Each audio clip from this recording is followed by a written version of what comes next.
Hoy nos metemos con un pontificado que fue un suspiro, ¿eh? Apenas 2 años, pero vaya 2 años. Hablamos de Juan II, el Papa número 59, entre el 533 y el 535.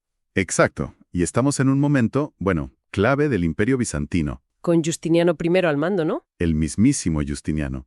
Un emperador potentísimo, muy culto, pero que además, ojo, se metía de lleno en asuntos de fe. Buscaba la unidad religiosa casi como la política. Un panorama, Complicado para Roma. ya me imagino. Y las fuentes que manejamos se centran justo en eso, en cómo Juan II intentó, digamos, mantener la pureza de la fe cristiana en medio de, bueno, bastante lío doctrinal. Un lío considerable, sí. Así que nuestra misión hoy es esa, ver qué desafíos tuvo, qué decisiones tomó, que algunas fueron delicadas me consta, y qué nos dejó ese papado tan corto, pero en un momento tan crucial para definir el cristianismo. Empezamos a desgranar. Venga, vamos a ello. Es que es un momento fascinante. A ver, el cristianismo ya está reconocido, tiene el apoyo imperial después de siglos muy duros, pero por dentro la cosa está que arde. Por las divisiones. Claro, en Oriente sobre todo, la cuestión del monofisismo, esta idea de que Cristo tenía una sola naturaleza, no dos, la divina y la humana. Eso seguía generando muchísima tensión. Mucha división. Entiendo. Y en Occidente, pues todavía se notaban las secuelas de debates anteriores, del siglo V, temas teológicos, disciplinares. Era un caldo de cultivo, vamos, muy complejo. Interesante. Y para empezar a entender a Juan II, hay un detalle que a mí me llamó la atención, que igual dice algo de él. Fue el primer papa que se cambió el nombre al ser elegido. Eso es. Fíjate qué curioso. Él se llamaba Mercurio, de nacimiento. Mercurio, como el dios pagano. Exacto. Con unas resonancias paganas evidentísimas. Y al llegar al papado, elige Juan. Un gesto, bueno, muy simbólico, ¿no? Sí, sí. Indica una voluntad clara de decir hasta aquí lo pagano y de consagrar todo, hasta el nombre, a su nueva función. Marca un antes y un después personal, desde luego, pero vayamos al meollo doctrinal, a lo que marcó su pontificado. En la controversia monofisita, decías que negaba las dos naturalezas de Cristo. ¿Podemos explicar un poco mejor por qué era tan grave, digamos? Claro, claro. A ver, el concilio de Calcedonia, en el 451, había intentado cerrar este debate. Había definido que en Jesucristo hay dos naturalezas completas, vale, divina y humana, pero unidas, inseparables, en una única persona divina, la del Verbo. Una fórmula compleja. Compleja, pero clave. Sin embargo, esta definición, pues, no dejó contentos a todos, sobre todo en zonas como Egipto, Siria. Allí tenían una tradición teológica muy fuerte, muy centrada en la unidad de Cristo, ¿sabes? Venía de figuras como San Cirilo de Alejandría. Ajá. Y sintieron que Calcedonia, al hablar de dos naturalezas, metía como una especie de división en Cristo que no les cuadraba. Y de ahí sale el monofisismo, con figuras como Eutiques, que decía que la naturaleza humana de Cristo quedaba como absorbida por la divina. Eso es. Esa es la idea. Como si la divinidad eclipsara a la humanidad después de la encarnación. Y aquí está lo gordo. El por qué la Iglesia vio vital frenar esto. ¿Por qué? Porque tocaba el corazón mismo de la salvación, o sea, de la soteriología. Si Cristo no asumió una naturaleza humana completa, real, como la nuestra en todo menos en el pecado, entonces no pudo redimir nuestra humanidad. Claro. Si su humanidad no fue íntegra, ¿cómo puede sanar la nuestra? Estaba en juego la propia posibilidad de salvarnos tal y como se había entendido siempre desde los apóstoles. Entendido. O sea que no era una discusión de teólogos en una torre de marfil. Tenía consecuencias directas para la fe de la gente. Directísimas. Y en este escenario tan delicado, ¡zas!, entra en escena el emperador Justiniano. El gran Justiniano. Personaje fascinante donde los haya. Un legislador brutal, constructor, reconquistador. ¿Y metido hasta el cuello en teología? Ya, para él, la unidad religiosa del imperio era básica. Fundamental para la unidad política, para la estabilidad. Veía estas disputas como una amenaza a su proyecto imperial. Y por eso, en 533, buscando esa unidad, saca su famoso Edicto de Fe, que, según leemos, intentaba reafirmar Calcedonia, sí, pero con un lenguaje un poco ambiguo, quizás. Bueno, un lenguaje que buscaba ser conciliador. Sí, demasiado, quizás para algunos. Las fuentes dicen eso, que muchos obispos ortodoxos lo miraron con lupa, sospechando que podía ser una forma de hacer concesiones a los monofisitas sin decirlo claramente. Y ahí es donde entra la habilidad de Juan II, ¿no? Ahí está. Recibe el edicto imperial, algo que no podía ignorar, claro, era el emperador.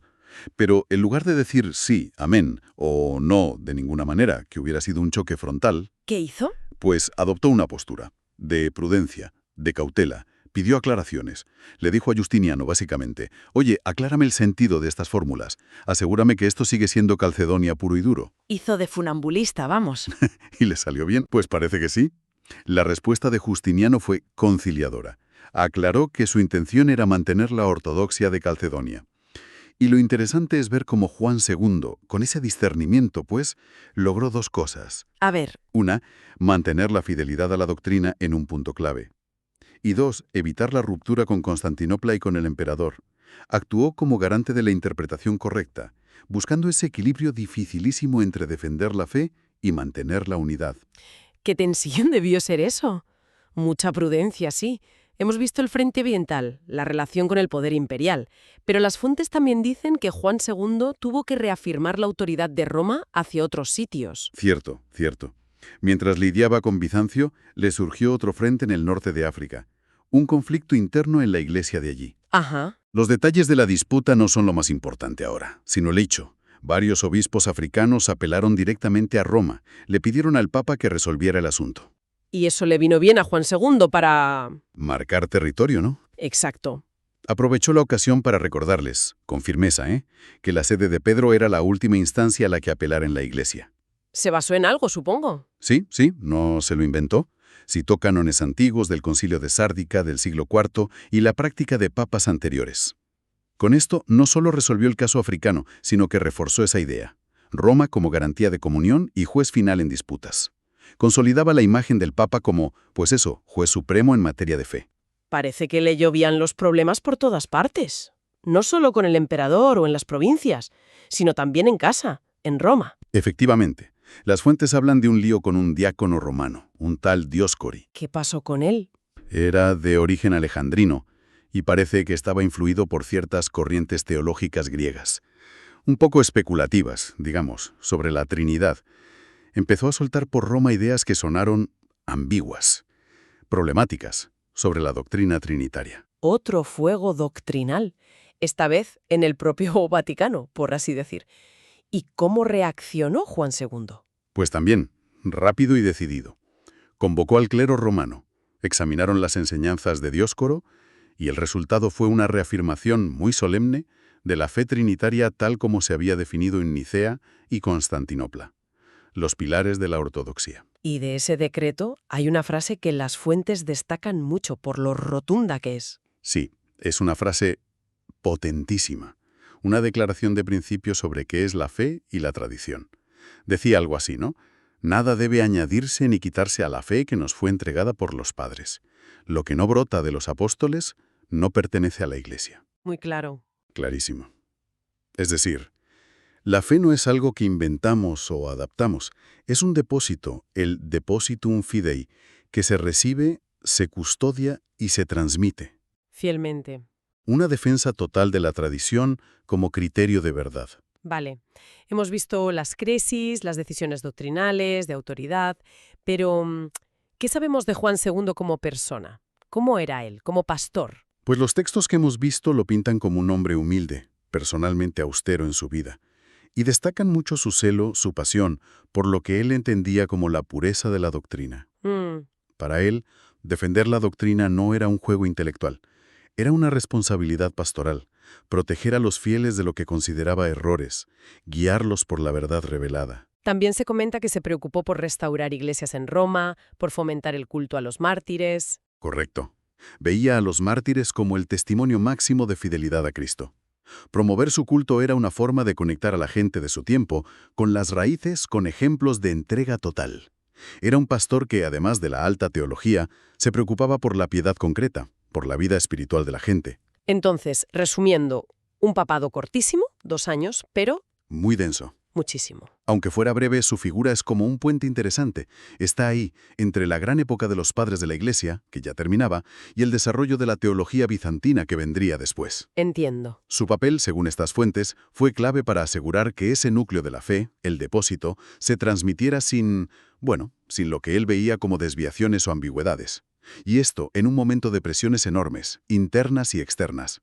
Logró, en circunstancias muy difíciles, mantener una unidad doctrinal básica entre Oriente y Occidente. Quizás, antes de sacar las conclusiones finales, merezca la pena recordar un momento esa síntesis doctrinal tan importante que defendió Juan II, la de Calcedonia. Sí, es esencial para entender todo esto.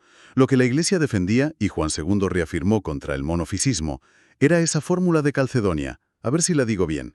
En Jesucristo hay una sola persona. ¿Quién? La segunda de la Trinidad, el Verbo Divino. ¿Vale? Pero esta única persona existe y actúa en dos naturalezas, completas, perfectas, una divina y una humana. Y estas dos naturalezas están unidas en esa única persona. Aquí vienen las claves. Sin confusión, sin cambio, sin división y sin separación. Las famosas 4 negaciones, ¿no?